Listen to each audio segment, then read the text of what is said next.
Plotinus was one of the most influential philosophers in antiquity after Plato and Aristotle. In his philosophy, there are three principles: the one, the intellect, and the soul. Historians of the 19th century invented the term Neoplatonism and applied it to Plotinus's philosophy. His metaphysical writings have inspired centuries of Islamic, Jewish, Christian, and Gnostic metaphysicians. The issue of happiness is one of Plotinus's greatest imprints on Western thought, as he was one of the first to introduce the idea that happiness is attainable only within consciousness. From all accounts, his personal and social life exhibited the highest moral and spiritual standards. He disliked talking about his own life, disapproved of meat, and refused medications containing animal substances. Plotinus's final words were, "Try to raise the divine in yourselves to the divine in the all." Long before his physical departure from this world, the philosopher entrusted two of his closest disciples, Porphyry and Emilius, with the extensive task of collecting, revising, and compiling his writings. Thus, the Six Enneads was published to share Plotinus's precious insights with countless generations. It consists of 54 treatises varied in length, arranged in 6 sets of 9, or Ennead, in 3 volumes. The Enneads are sorted by levels of sophistication, starting with the first Ennead, which emphasizes ethical topics.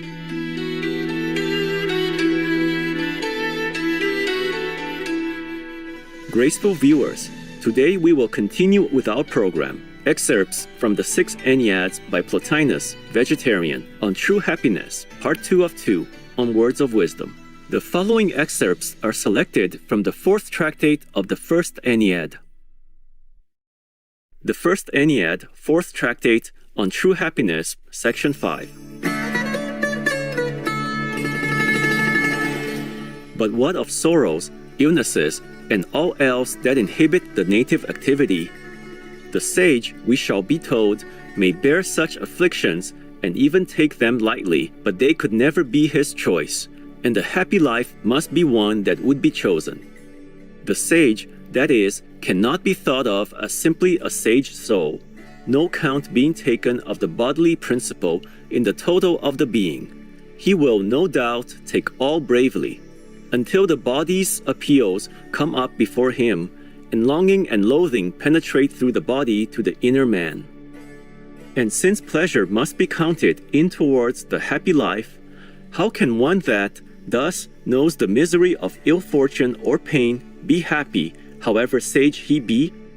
Such a state of bliss self-contained is for the gods. Man, because of the less noble part subjoined in them, must needs seek happiness throughout all their being, and not merely in some one part. If the one constituent be troubled, the other, answering to its associate's distress, must inevitably suffer hindrance in its own activity. There is nothing but to cut away the body or the body's sensitive life, and so secure that self-contained unity essential to happiness.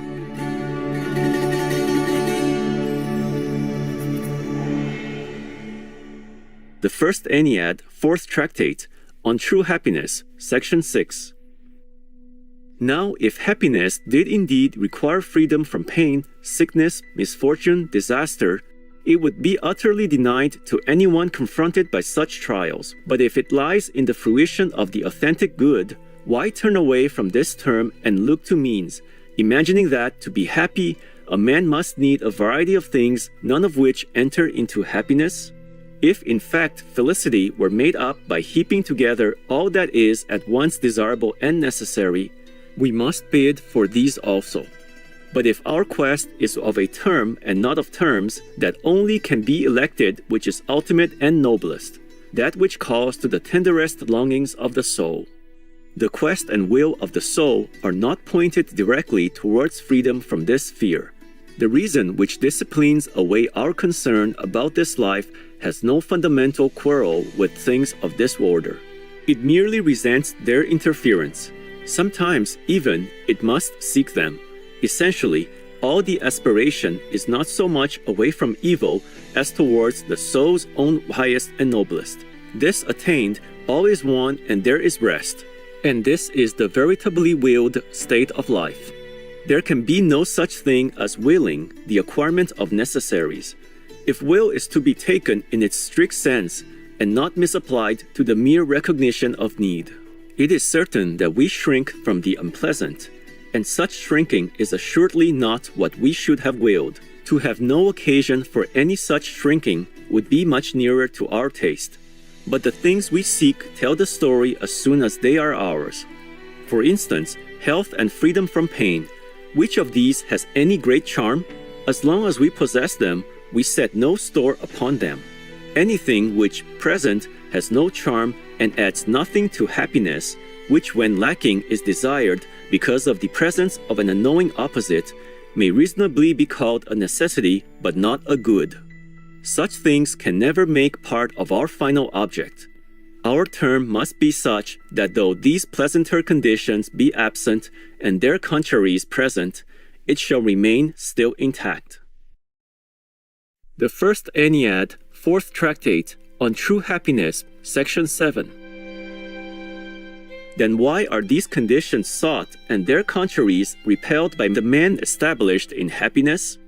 Here is our answer.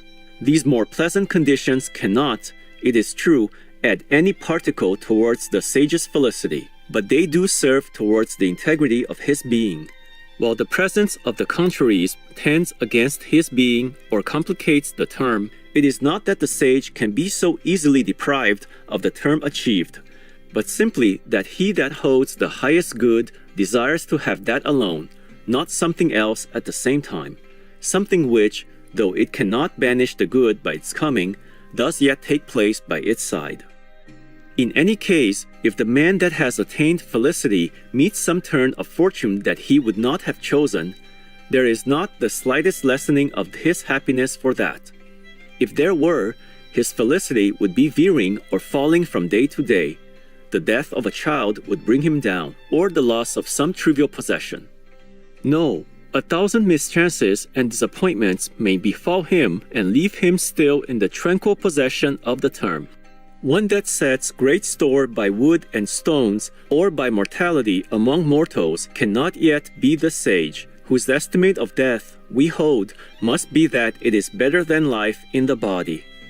But suppose that he himself is offered a victim in sacrifice, can he think it an evil to die beside the altars?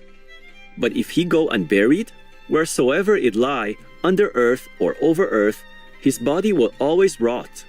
But if he has been hidden away, not with costly ceremony, but in an unnamed grave, not counted worthy of a towering monument? The littleness of it! But if he falls into enemies' hands, into prison, there is always the way towards escape, if none towards well-being. He would reflect that the nature of this all is such as brings these things to pass, and men must bow the head. Besides, in many cases, captivity will certainly prove an advantage, and those that suffer have their freedom in their hands. If they stay, either there is reason in their staying, and then they have no real grievance, or they stay against reason when they should not, and then they have themselves to blame. Clearly, the absurdities of his neighbors, however near, cannot plunge the sage into evil.